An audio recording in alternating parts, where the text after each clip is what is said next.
Assalamualaikum warahmatullahi wabarakatuh. Perkenalkan, nama saya Faris Hidayatullah, kelas A. Di sini saya akan membuat video yang membahas tentang Flutter dari pertemuan 9 sampai pertemuan yang ke-15. Mari kita bahas langkah-langkah membuat widget di Flutter menggunakan image picker untuk memilih gambar dan mengintegrasikan keduanya dalam aplikasi Flutter. Penjelasan akan diberikan secara detail dan setiap bagian. Di sini saya udah ada sebuah contoh membuat widget. Dari pengertian membuat widget, tujuannya adalah membuat widget yang dapat menampilkan teks dengan fleksibilitas dalam mengatur gaya dan ukuran. Kita akan membuat sebuah kelas yang mewarisi dari stateless widget, karena gaya dan ukuran teks tidak akan berubah setelah widget dibangun. Dan sini udah ada contoh dari teks. Teks itu parameter ini adalah string yang berisi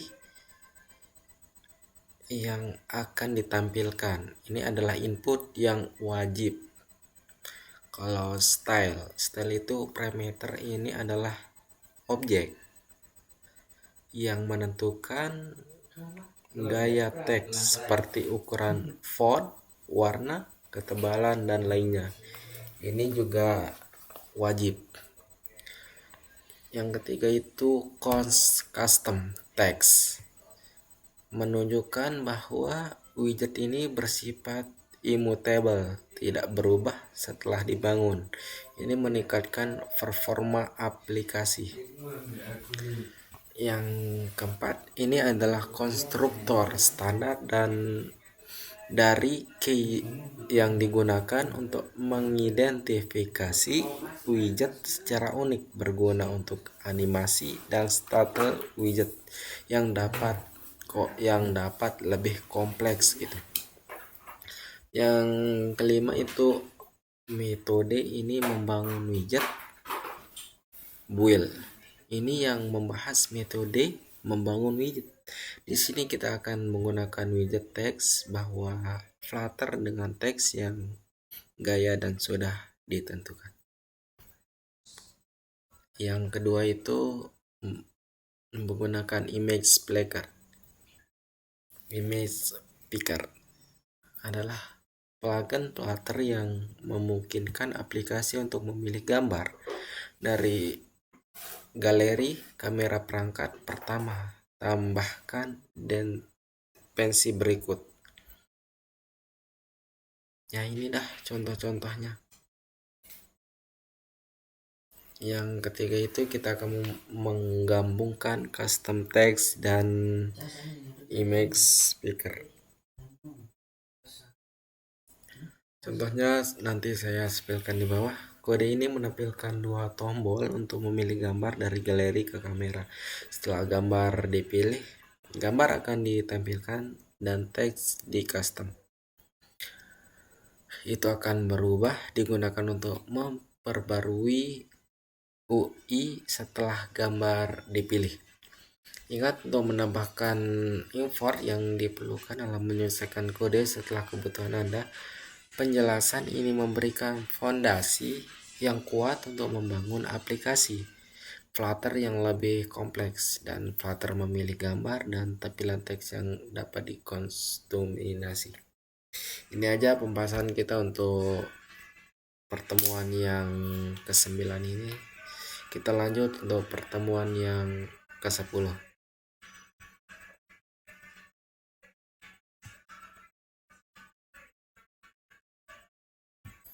Ya, kembali lagi di pertemuan yang ke-10. Kita akan membahas sebuah skeleton text untuk loading stat. Konsep skeleton text adalah teknik UI yang menampilkan placeholder berbentuk teks atau gambar yang samar, menyerupai kerangka skeleton dari konten sebenarnya sebelum konten tersebut dimuat sepenuhnya. Begitu penjelasannya. Atau mau lebih rinci, sebelum konten tersebut dimuat sepenuhnya. Ini memberikan umpan baik visual kepada pengguna bahwa aplikasi yang sedang memproses data dan mencegah tampilan kosong yang membingungkan ahli-ahli yang membuka layar kosong, spinner yang statis. Keuntungan menggunakan skeleton text yang pertama itu pengalaman pengguna yang lebih baik, memberikan indikasi visual yang jelas tentang proses loading, mengurangi frustasi pengguna. Kalau yang kedua itu meningkatkan preferensi kecepatan, karena pengguna sudah melihat bentuk konten, proses loading terasa lebih cepat. Begitu. Tampilan yang lebih konsisten, ini membahas yang ketiga, menjaga tampilan aplikasi tetap rapi, terorganisir selama proses loading. Menyusun layout di Flutter dengan orientasi UI yang sesuai. Flutter menyediakan berbagai widget untuk mengatur tata letak seperti row, column, stack, dan lain-lain. Pemilihan widget yang tepat tergantung dengan kebutuhan desain untuk menangani orientasi layar, potret, atau landscape. Anda dapat menggunakan widget orientasi builder yang memungkinkan Anda membangun layout yang berbeda berdasarkan orientasi layar. Udah ada contoh di sini. Ada contoh lain, tapi kita akan spill di bawah nanti. Menggunakan skeleton text di Flutter. Terdapat beberapa package Flutter yang menyediakan widget skeleton text seperti skeleton text yang perlu menambahkan package ini ke public YAM yang mengimportnya ke dalam file Dart Anda. Berikut adalah penggunaannya.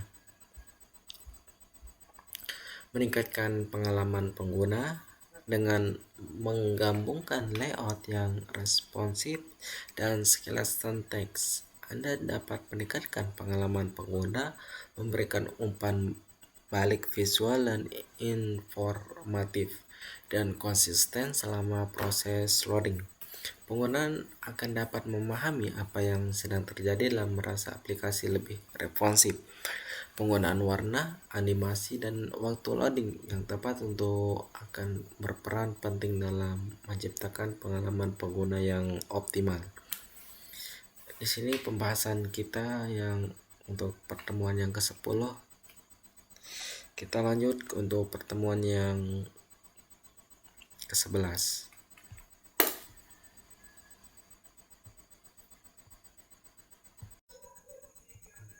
Oke, kita lanjut untuk pembahasan yang ketiga di pembahasan kita di pertemuan yang ke-11, yaitu kita akan membahas tentang membuat form input data dengan form dan text form field. Kita langsung untuk pengertiannya. Pengertian form ini sudah ada contoh-contoh. Form digunakan sebagai kontainer untuk sebuah file input, sementara digunakan untuk setiap file input text form file memiliki properties untuk mengatur tampilan dan validasi. Ini beberapa contoh yang sudah saya buat yang sederhana. Penjelasan kode form key yaitu digunakan untuk mengakses state form dan memvalidasi seluruh form di klarifikasi di luar build method, contoh final underscore for k. Yang kedua itu text form filet. Setiap text form filet memiliki decoration untuk mengatur tampilan dan validator untuk validasi data. Lanjut, validator fungsi yang membalingkan pesan error jika data tidak valid atau nol jika valid. Lanjut, evaluator, tombol sumsip yang hanya aktif jika data valid. Lanjut, untuk yang kedua itu kita akan membahas validasi data. Validasi data dilakukan di dalam fungsi dari setiap text form file. Anda dapat menambahkan berbagai jenis validasi seperti kosong, memeriksa apakah file diisi, terus format, memberikan format data, email, nomor telepon, dan lain-lain. Terus panjang, memeriksa panjang data. Lanjut, untuk rentang, memeriksa apakah data berada dalam rentang tertentu atau tipe data, memastikan tipe data yang sesuai. Terus kalau yang ketiga itu menangani aksi pengguna atau submit dan reset.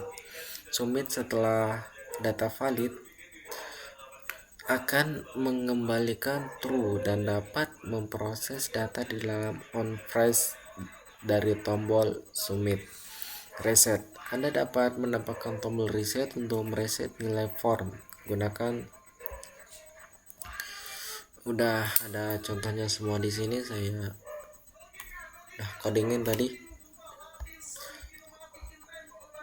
Ingat untuk menambahkan import package Flutter atau material dar di bagian di codingan ini. File Anda, kode ini menampilkan font sederhana yang validasi nama, email, tombol, dan submit. Dan tombol reset ganti Flutter hold, Flutter data jika valid, dan logik untuk memproses data yang sudah divalidasi. Masih nih kos. Kita lanjut untuk pembahasan kita yang ke-12, mengkonversi desain UI dari Figma ke kode Flutter. Penjelasannya dulu, proses ini bukan sekedar terjemahan langsung dari desain ke kode. Ia membutuhkan pemahaman mendalam tentang prinsip desain, kemampuan coding Flutter, dan penggunaan tools yang tepat. Berikut langkah-langkahnya. Analisis desain, pahami struktur desain Figma secara keseluruhan, identifikasi komponen utama yang paling utama, layout dan instruksi. Perhatikan detail seperti typography, warna, spasi, dan ukuran elemen. Buatlah catatan atau sketsa kasar untuk membantu memahami alur kerja dan struktur kode yang akan dibuat. Yang kedua itu slicing atau pemotongan. Proses ini melibatkan pengambilan aset-aset, grafis, gambar, icon dari desain Figma. Figma sendiri menyediakan fitur ekspor untuk memudahkan proses ini. Ekspor aset tersebut dapat format yang sesuai, misalnya PNG, SVG. Dalam memperhatikan kualitas dan ukuran file untuk optimalisasi kerja aplikasi, pemilihan widget Flutter yang tepat untuk mempresentasikan setiap elemen dalam desain Figma, pertimbangan penggunaan widget seperti row, column, stack, container, padding, dan masih banyak lagi. Untuk membangun layout yang sesuai untuk elemen yang lebih kompleks, mungkin Anda perlu membuat custom widget. Lanjut, untuk penerapan styling.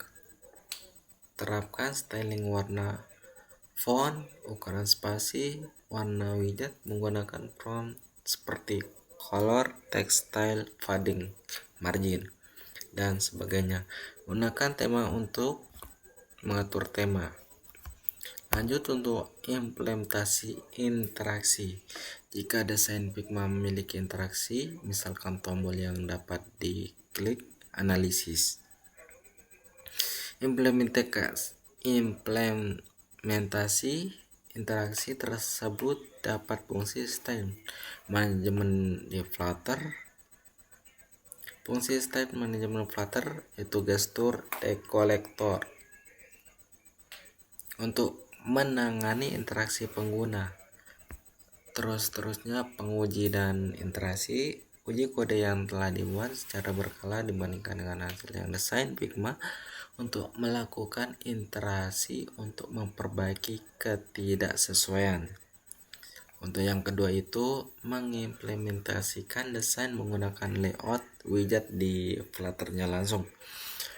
Flutter menyediakan berbagai layout widget untuk mengatur posisi dan tata letak elemen UI.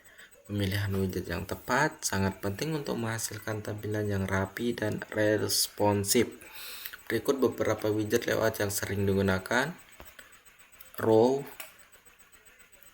column, stack, grid view, list view, wire, dan flex. Itu beberapa contoh layout yang sering digunakan.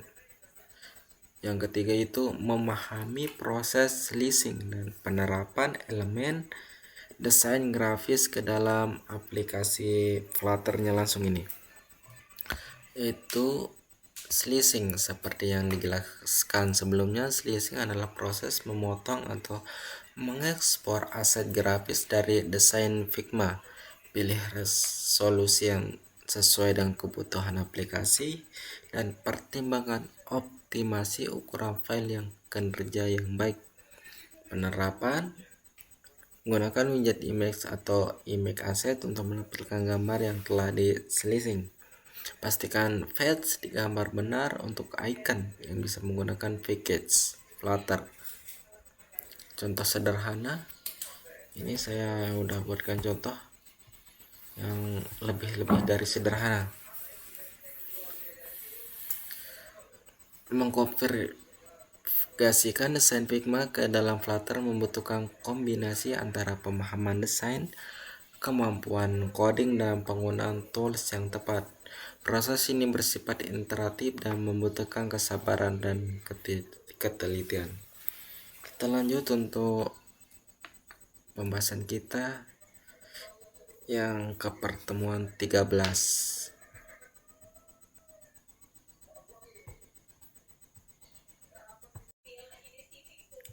Oke, kita lanjut untuk pembahasan kita yang ke-13, yaitu kita akan membahas atau melanjutkan slicing desain Figma ke Flutter dengan komponen tambahan.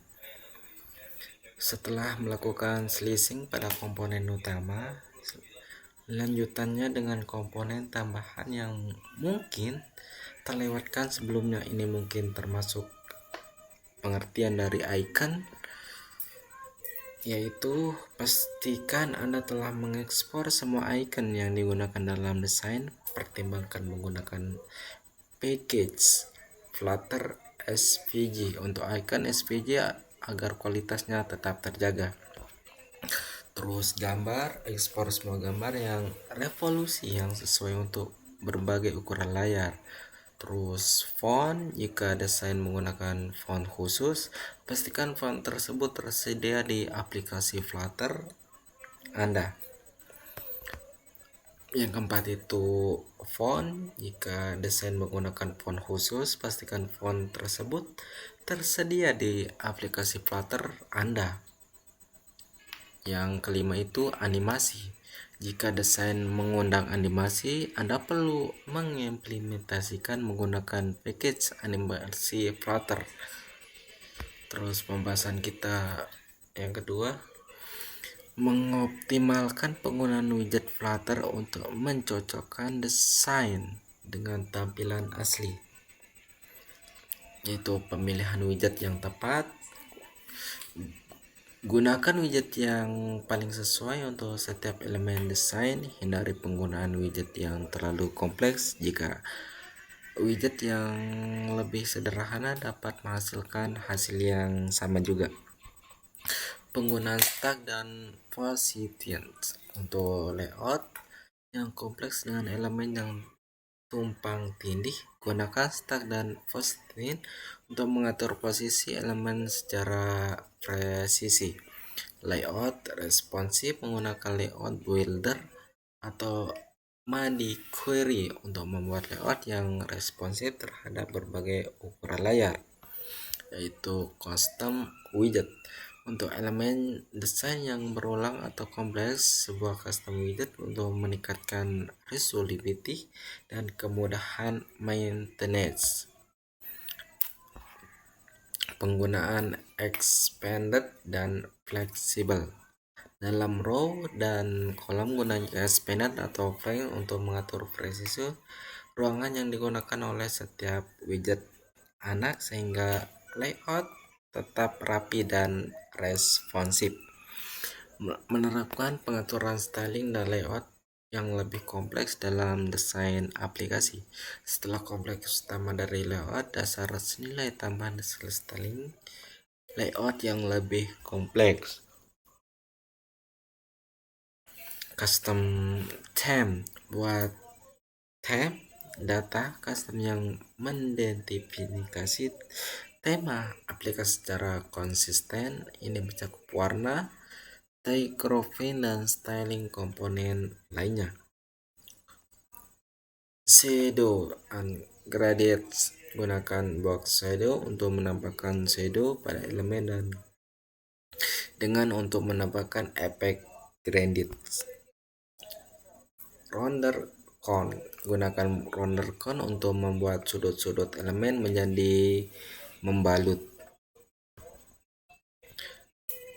Spacing yang konsisten. Gunakan padding dan sizebox untuk memastikan spacing yang konsisten dan di seluruh aplikasi.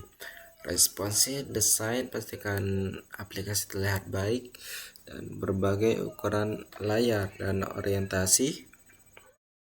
Gunakan media query untuk mengakses informasi tentang layar dan menyesuaikan layout sesuai kebutuhan.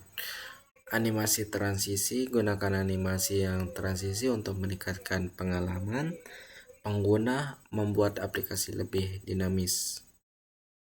Contoh implementasi yang lebih kompleks itu ini sudah ada. Ingat, proses ini bersifat interaktif. Jika mungkin perlu melakukan beberapa kali penyesuaian dan optimasi untuk mendapatkan hasil yang sesuai dengan desain Figma. Untuk pembahasan kita yang pertemuan ke-13 ini sampai sini, kita lanjut untuk pertemuan yang ke-14. 14 kita akan membahas mengimplementasikan elemen desain terakhir dari Figma ke Flutter. Pada tahap ini fokus pada detail-detail kecil yang mungkin sebelum diimplementasikan, yaitu verifikasi kesesuaian, bandingkan secara detail antar muka aplikasi Flutter Anda dengan desain Figma, periksa kesesuaian warna, typography, sketching ukuran elemen dan posisi setiap elemen. Elemen yang terlewat, identifikasi dan mengimplementasikan elemen desain yang mungkin masih terlewat, seperti icon kecil, ilustrasi, atau elemen dekorasi lainnya.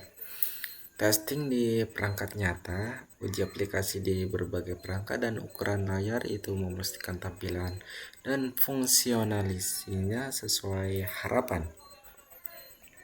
Penggunaan aset. Pastikan semua aset gambar, font, icon terorganisir dengan baik dan memudah diakses oleh aplikasi. Yang kedua itu menyempurnakan desain UI dengan menambahkan animasi dan efek transisi. Animasi dan transisi dapat meningkatkan pengalaman pengguna untuk membuat aplikasi lebih menarik. Berikut contoh implementasinya, yaitu animasi loading. Gunakan animasi loading untuk memberikan umpan balik visual kepada pengguna saat aplikasi sedang memuat data. Lanjut untuk contohnya animasi transisi. Gunakan animasi transisi antara halaman dan antara elemen UI untuk membuat peralihan yang lebih halus dan natural. Contoh yang ketiga, animasi hero. Gunakan hero animator untuk membuat transisi yang menarik antara dua halaman dengan elemen yang sama. Contoh yang terakhir, animasi micro interaction. Tampilan animasi kecil pada elemen interaktif seperti tombol atau menu untuk memberikan umpan balik visual kepada pengguna.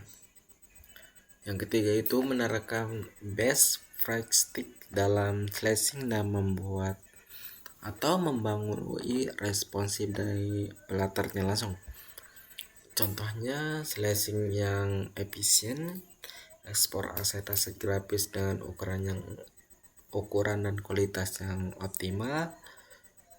Lanjut, penggunaan aset bundling, kelola aset grafis dan aset bundling yang memudahkan akses ke pengelola. Lanjut, model resiko kode bagian kode untuk menjadi model-modul yang lebih kecil dan terorganisir. Lanjut, custom widget. Buat custom untuk elemen UI berulang untuk meningkatkan reliability dan konsisten tampilan. Lanjut, state management. Gunakan state management solid yang sesuai seperti price, list, block, dan glitch. Lanjut, testing. Lakukan unit testing untuk memastikan kode yang berfungsi dengan baik dan bebas bug. Lanjut, responsif. Untuk layout yang responsif terhadap berbagai ukuran layar dan orientasi. Lanjut, yang terakhir itu accessibility. Perhatikan aspek accessibility aplikasinya langsung. Dengan mengikuti langkah-langkah dan best practice di atas yang saya bacakan tadi, Anda dapat mengimplementasikan elemen desain terakhir, menambahkan animasi transisi, dan membangun UI responsif dan berkualitas tinggi di Flutter. Untuk pembahasan kita yang ke-14, lanjut di pertemuan yang 14.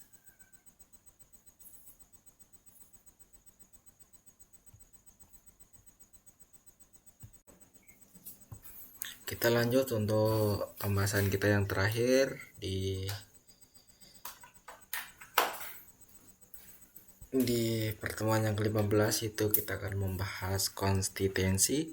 Pastikan konsistensinya dalam penggunaan warna, typo, share, elemen UI lainnya di seluruh aplikasi. Gunakan aplikasi terlihat lebih di semua perangkat agar lebih terlihat baik lah, itu udah cukup.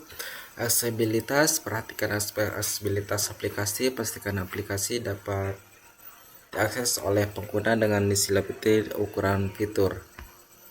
Kinerja, optimalkan kinerja untuk membantu aplikasi secara lancar dan responsif.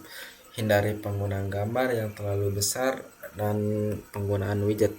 Penggunaan package, selalu gunakan untuk package untuk mempermudah aplikasi. Hindari penggunaan package yang berlebihan. Yang kedua, merancang aplikasi dengan antarmuka, penggunaan yang menarik dan fungsional, yaitu riset dan analisis, wireframe, prototyping, visual design.